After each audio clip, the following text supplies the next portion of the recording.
Is the first.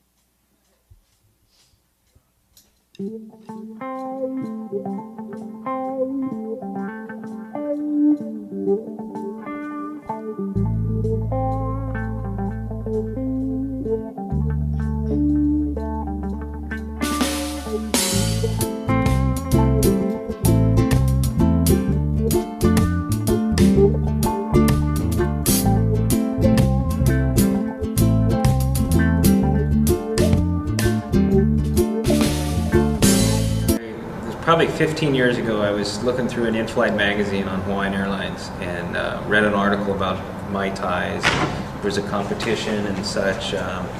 So I thought, wow, what a great idea. They should do this all the time. And they only did it once. First place was a trip to Las Vegas. So when we started Don the Beachcomber over here in Kona, I thought, wow, this is a perfect opportunity to bring this out and have a festival and do it every year. And but you know, put some teeth in it. So $10,000 grand prize, you know, and really get some excitement behind it. Mm-hmm. And so really, it just came from really borrowing the idea out of a magazine that I saw. In this article that I was reading, which was kind of fascinating, it showed that the Mai Tai, you know, is a Polynesian drink. So you know, from Tahiti to the Philippines to all over the place, that they have a different version of the Mai Tai. So I thought, oh, that's pretty neat. We can do something with that and make it a real international event, like I said. And to me, the Mai Tai is, you know, is the drink of Hawaii. It's, you know, should be our state drink.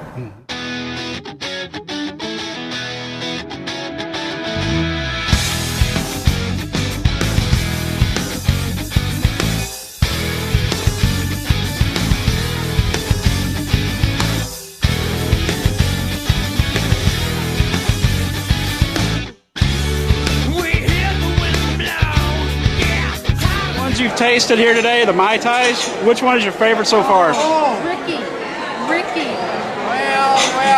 mine's Ricky or Chad. Chad. I like Chad. Chad was good. Yeah, the coffee Mai Tai. The coffee. Coffee around the Chad. Wow. Yeah. Chad so, was, real Kona coffee Mai Tai, huh? yeah. Yes, it was. It was very good. Wow. Never had that before. Really? It was good.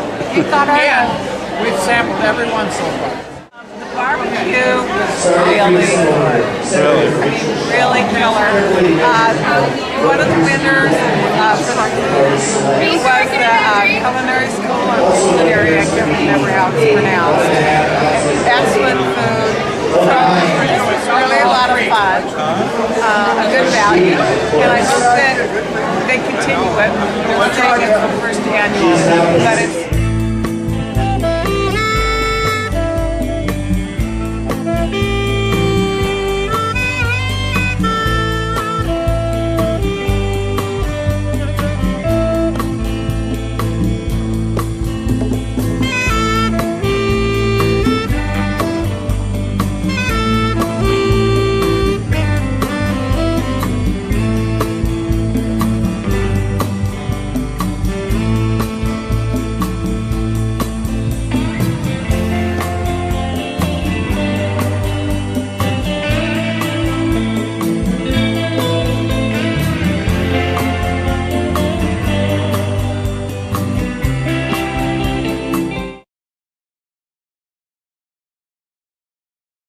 There was a lawsuit even. Trader Vic sued the Sunvac Corporation in 1970 over the fact that Sunvac was saying that their Don the Beachcomber Mai Tai mix was the real thing because the Mai Tai was invented at Don the Beachcombers.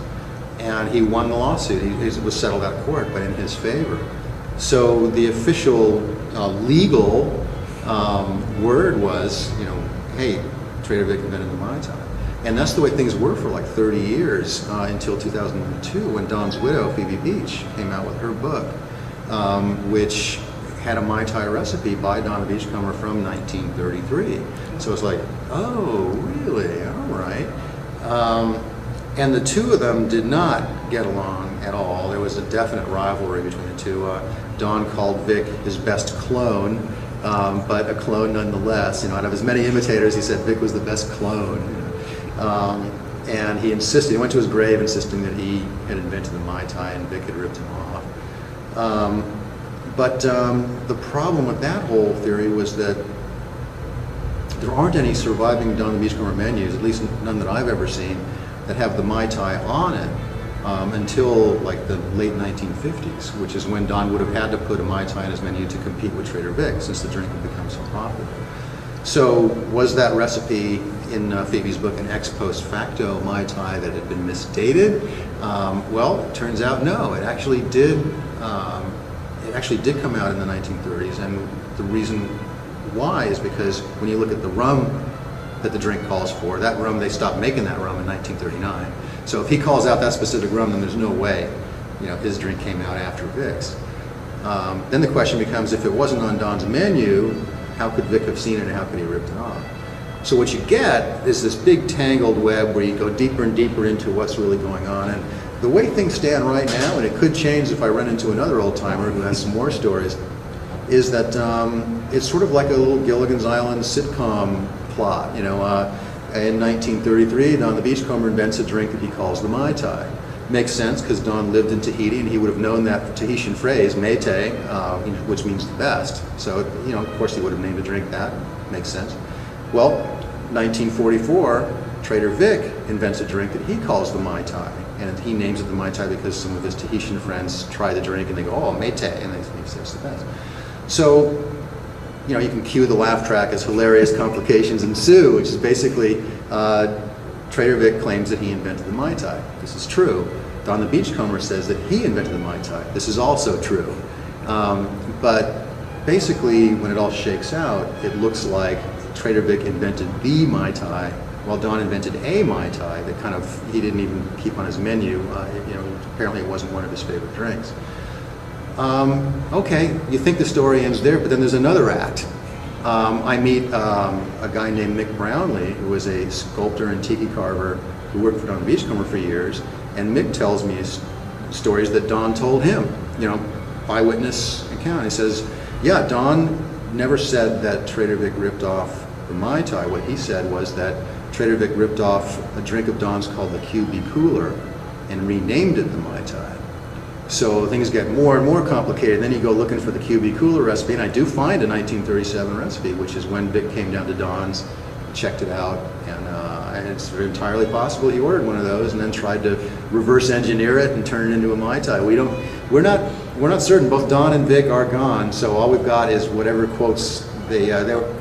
And the thing you have to remember about these two guys is they were both masters of shameless self-promotion. You know, so they'd say anything to get their name in the papers and to get more business to the restaurants. Well, I tell you what, you know, from the beginning, the little vendors out there, and then of course the big, you know, barbecue cook-off. I think the view, the whole package is just incredible.